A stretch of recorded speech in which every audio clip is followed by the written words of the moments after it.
আসসালামু আলাইকুম এভরিওয়ান। রোজকার মতো আজকেও আমি একটি ভিন্ন ধরনের রান্নার রেসিপি নিয়ে হাজির হয়েছি আপনাদের সামনে। আজকে আমি তৈরি করে দেখাবো নুডলসের হালুয়া।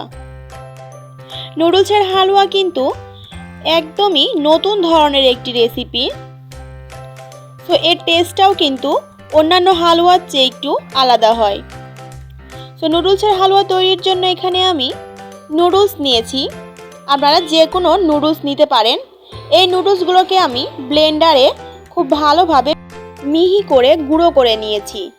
আপনারা চাইলে এটা শিলপাটাতে নিয়েও গুঁড়ো করে নিতে পারেন। এবারে আমি একটি কড়াইয়ে 2 চামচ পরিমাণে ঘি দিয়ে দিলাম।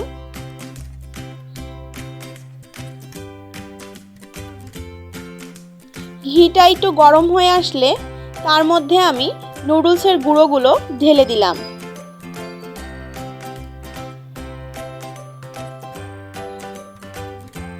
এবারে আমি এর মধ্যে 3 চামচ পরিমাণে সুজি অ্যাড করে দিলাম।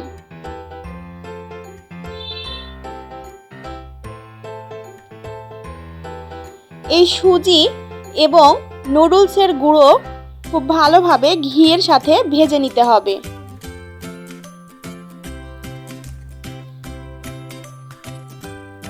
বেশ কিছুক্ষণ ভেজে নেওয়ার পর দেখুন কীরকম একটা ঝরঝরে ভাব এসেছে।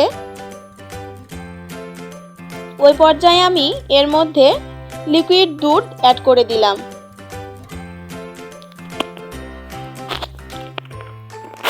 আমি অল্প অল্প করে দুধটা অ্যাড করছি।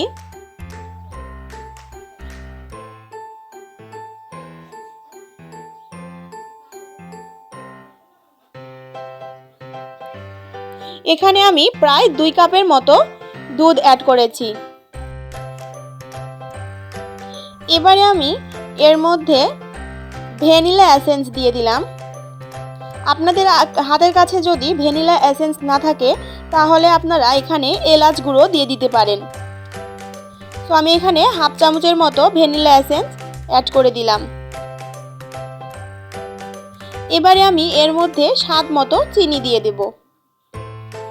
আপনারা যে যেরকম মিষ্টি খেতে পছন্দ করেন সেই অনুযায়ী চিনিটা অ্যাড করে দেবেন।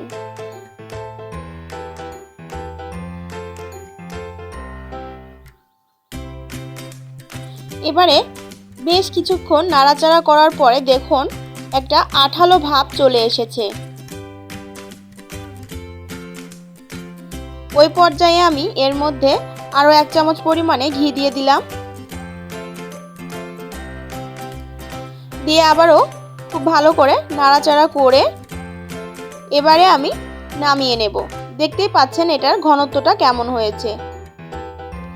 ঠিক ওই রকমভাবে শুকিয়ে আসার পর আমি গরম গরম অবস্থাতেই হালুয়াটা সেট করে নেব।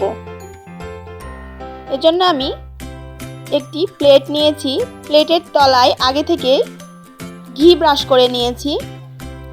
এর উপরে আমি হালুয়াগুলো ঢেলে নিয়েছি, নিয়ে খুব ভালোভাবে সেট করে নিয়েছি। এবারে আমি এর উপরে কিছু বাদাম, কিশমিশ এবং এর উপরে কিছু চেরি ফল দিয়ে সাজিয়ে নিলাম।